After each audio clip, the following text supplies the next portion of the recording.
You're listening to the Play Therapy Parenting Podcast with Dr. Brenna Hicks. Hi, I'm Dr. Brenna Hicks, the Kid Counselor. This is the Play Therapy Parenting Podcast where I give you insight, awareness, and enlightenment about your parenting and your relationship with your kids. In today's episode, I am answering a question from Corinne. And Corinne reached out about her 5-year-old son and was curious how to engage with him in conversation regarding an ALS diagnosis with his grandmother and what that should sound like, that should look like, and just kind of overall questions of how to handle that in the best way. So I'm going to read a little bit of her email so that you can get a context for the question, and then we'll dive into some thoughts. And here's why I think this is so helpful. Inevitably, as parents, we are going to be forced to face conversations about difficult topics. So whether it's a terminal illness, whether it's death, whether it's loss, whether it's grief, whether it's moving. I mean, there's all kinds of things that we ideally want to shield our children from, but the reality of life is that they can't be shielded from them. So then they need to be told in helpful, appropriate, intentional ways. So Corinne, I really appreciate the email and you asking this question. So let me read parts of her email to you and then we'll dive in. So she says, my mother-in-law was diagnosed with ALS in December. It is progressing rapidly, and we expect to lose her in the coming months. My son is still working through losing our cat a few years ago. I can't imagine the loss he will feel when his grandmother, who is a person that loves him in an irrational way, passes on. Isn't that true? Grandparents love our kids in irrational ways. I think that's such a helpful phrase. We have been truthful in our explanation that she is sick, her muscles are getting too tired to work, and that she won't get better. We answer his questions as best we can, but it is hard to explain it sometimes. We have visited her, and he has seen her go from actively playing all day with him to using a walker to now being in a wheelchair. We've not told him that this will cause her to die. I honestly just have no idea how to even begin to say that to him. He had a meltdown this weekend when I explained at the library you can take a book, but you return it after a week or two.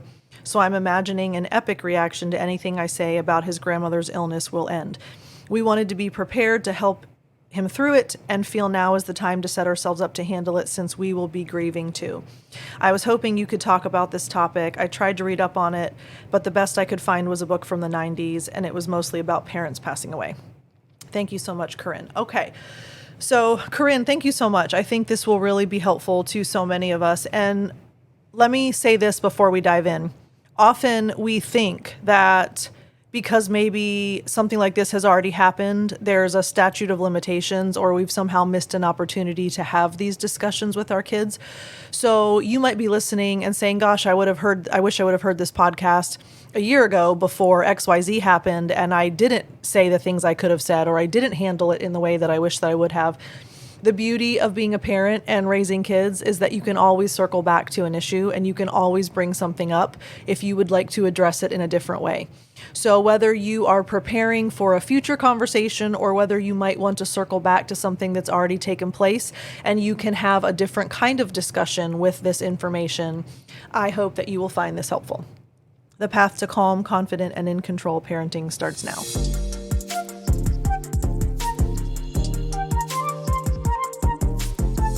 All right, so one of the things that I advocate across the board always, absolute on purpose, is we share age-appropriate truth with our children. And what that looks like, what that means, is we don't share too much. We don't share things that they can't understand, but we do not try to hide things from them. This is what I'm told a lot. I meet with so many parents, running a center and working exclusively with children. We see hundreds of families a week, and there are so many conversations that we have with parents. And pretty consistently, what I hear is, I just don't want them to know. I don't want to have to tell them. I don't think that they need to be told that right now. I want to hide that from them as long as possible. I want to try to shield them from that. I want to protect them from that. And I know all of those things are done with the best of intentions. But here's what I also know, and I've done earlier podcast episodes about this, about having difficult conversations and, how do you talk about tricky subjects with kids. So Here's what I think should be at the heart of everything that we do when we're thinking about these concepts.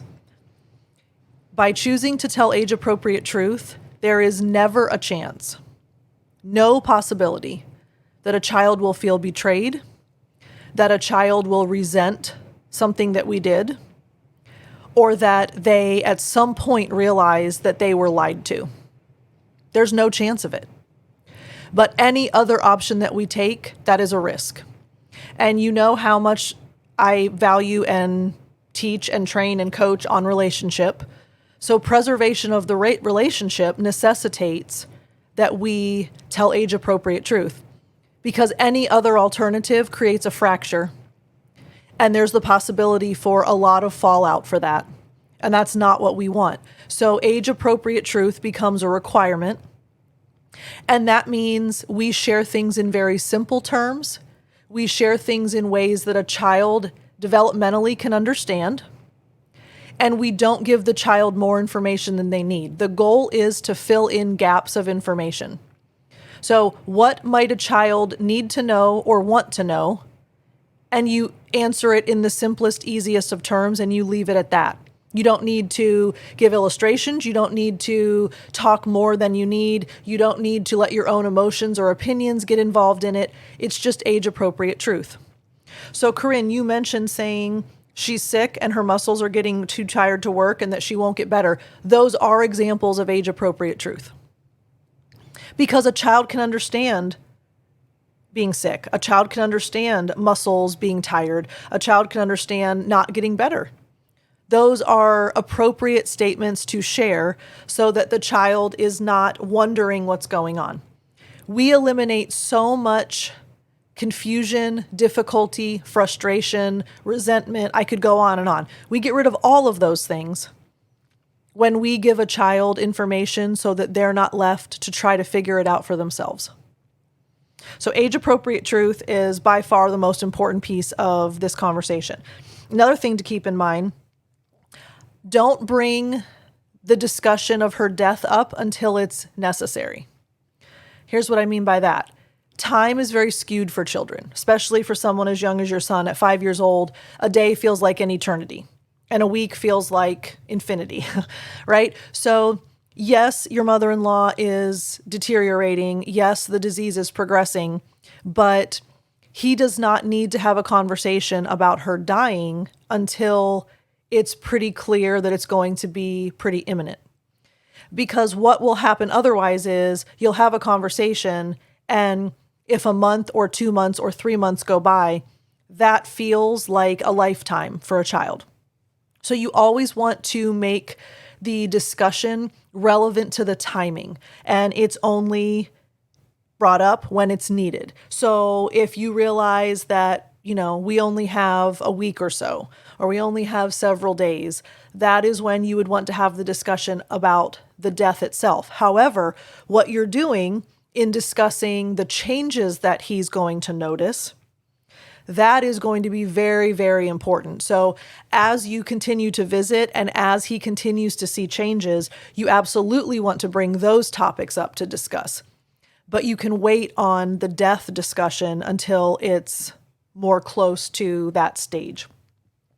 And I want to share one of my favorite quotes. Some of you that have been listening to me for a long time, I'm sure I've referenced my quote books. So for years and years now, I've been collecting quotes and I write them down. So if I hear one, read one, see one, whatever, I add it to my quote book, and I have filled several of them, and I'm on like the third or fourth one now. And I just love it because I feel like you can go back and read quotes that were significant to you, and there's something really deep about a quote that you just feel addresses something that you needed to hear or know in that moment. So one of my favorite quotes came out of a book that I read years ago. And Corinne, so you mentioned about the library scenario, and you explained that the book has to be returned. And so you said, I'm imagining an epic reaction to anything I say about how his grandmother's illness will end. Here's my quote to encourage and inspire you. Don't ram your shin up against a bucket that isn't there. So here's what we will often do as parents. We look at a scenario like that, isolated in the library, and we go, oh my gosh, well, if I enlarge that to what's going to happen with his grandma, I can only imagine. And we get ourselves worked up into this, oh no, what if scenario. And we're ramming our shin up against a bucket that isn't there. So rest in the peace of each moment. Rest in the knowledge that when you have to have that conversation, it will go as it goes. And there's no point or help to you in ruminating over it and anticipating it and planning for how it's going to go or how it might go or how badly it might go or any of those things. So I would just encourage you to stay in the moment about those discussions about your mother-in-law. And beyond that, don't let that consume your thoughts, because that will only make things harder for you as well.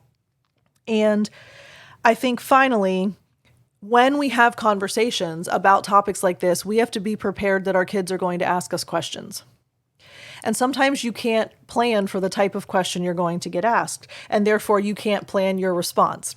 So you have to be okay with anticipating that the child's going to be curious, the child's going to be inquisitive, and as he's asking questions, your job is to answer them truthfully, age appropriately, and truthfully. And if you don't know the answer to the question, it's okay to say, I guess I don't know. So for example, if a child were to say, why is grandma not going to get better? You might say, well, her muscles are just going to be too tired and they're not going to be able to get strong again. But why? If you get to a point where you don't really have an answer beyond what you've already shared, if it is true, now here's my disclaimer, don't say I don't know to avoid answering the question. But if you're truthfully saying, buddy, I really don't know. I don't know why this sickness does that to someone. I don't know why this sickness makes it to where you can't get better. I don't understand why. I don't know. I don't know either. If that is a truthful answer, your child will be satisfied with that. But don't say I don't know in an effort to not have to answer the question. That's a very different dynamic. So you want to answer questions truthfully, back to the age appropriateness, and the goal is whatever you can do to alleviate confusion, unknown, or unexpected. Those are the kinds of conversations that you need to have. So Corinne, as you know that your mother-in-law is imminent, as you know that there's probably going to be a death shortly thereafter, and therefore a funeral, and therefore whatever else is going to come, you want to work in some of those conversations as well. So when grandma dies, we're going to go and have a service for her, or we're going to meet at the church, or we're going to meet at the cemetery, or we're going to meet at the lake, or whatever the plan is going to be. It's helpful to have that frank discussion with your kids. Again, you want to eliminate the unknown, the unexpected, and confusion. So the more information you can provide so that the child knows what is going on, that is going to eliminate the bulk of the hardship. I mean, it's still going to be difficult for all of you, but that's at least setting everyone up to be in the best case scenario. And here's my final thought as a takeaway. At 5 years old, your son developmentally will not have the cognitive capacity to process death in a meaningful way. And even if you say, the heart stops beating and the lungs no longer have air in them, and, if you're religious, your grandma went to heaven to be with Jesus, whatever your explanation is of what death is to a child, they will not at 5 be able to understand that. There is a brain surge, developmental brain surge, that takes place around the 8 to 9 year mark in children.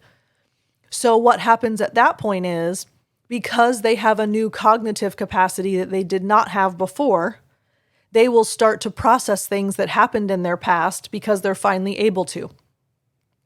So I just want to let all of you know that sometimes you will be surprised at why years down the road, all of a sudden your child starts to grieve or starts to bring it up again or starts to talk about it again or starts to ask questions again. And many parents will say to me, that was 3 years ago. I have no idea why he's still thinking about that. The developmental surges that take place afford children the opportunity to start to process things that they were not able to process before. So Corinne, be prepared that there might be future discussions once he's better able to comprehend the idea of death. I mean, look, death is very vague. Death is very abstract. Death is very confusing. I remember my son was also 5 when his grandfather died.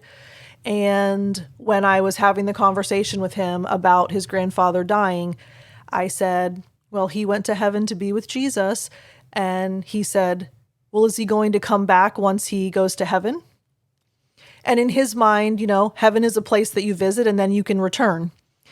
And it's very difficult to communicate the idea of heaven or about death or, those are very vague, abstract concepts. And so kids can't really conceive of that, which is why eventually they will process it at later points in their childhood. So know that will likely come, but the best that you can do in the meantime is to give age-appropriate truth. Don't bring anything up unless it's necessary and needed. And respond to what he's exposed to, answer questions truthfully. Don't ram your shin up against a bucket that isn't there.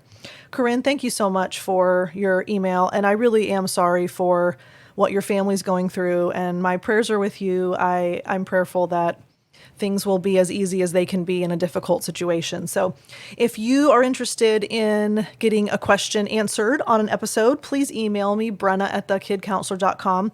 And here's what I want to make you all aware of. I am putting out an email newsletter, and I've been doing this for years, but with the new reboot of the podcast, we're going to be rebooting the email newsletter. If you would like for me to stay in touch with you on a weekly basis with just updates and content and things that I think are helpful for you, please go to playtherapyparenting.com.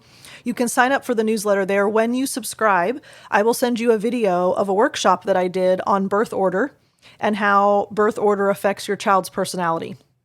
3-hour workshop that I conducted at my center, and I would love to send that to you. You will learn so much about yourself, your family of origin, your children, why they act the way they do, how it influences your marriage, your friends, your children, everything. Birth order is the most amazing thing. So if you would sign up for the newsletter at playtherapyparenting.com, I'll send you a video of that birth order workshop. I would love for you all to have a chance to watch that. And then if you have questions or comments, I'd love to hear. So you can email me, brenna@thekidcounselor.com. I'm so grateful for each and every one of you. Thank you for the time that you spend with me each week. We will talk again soon. Bye. Thank you for listening to the Play Therapy Parenting Podcast with Dr. Brenna Hicks. For more episodes and to subscribe to our newsletter, please go to www.playtherapyparenting.com.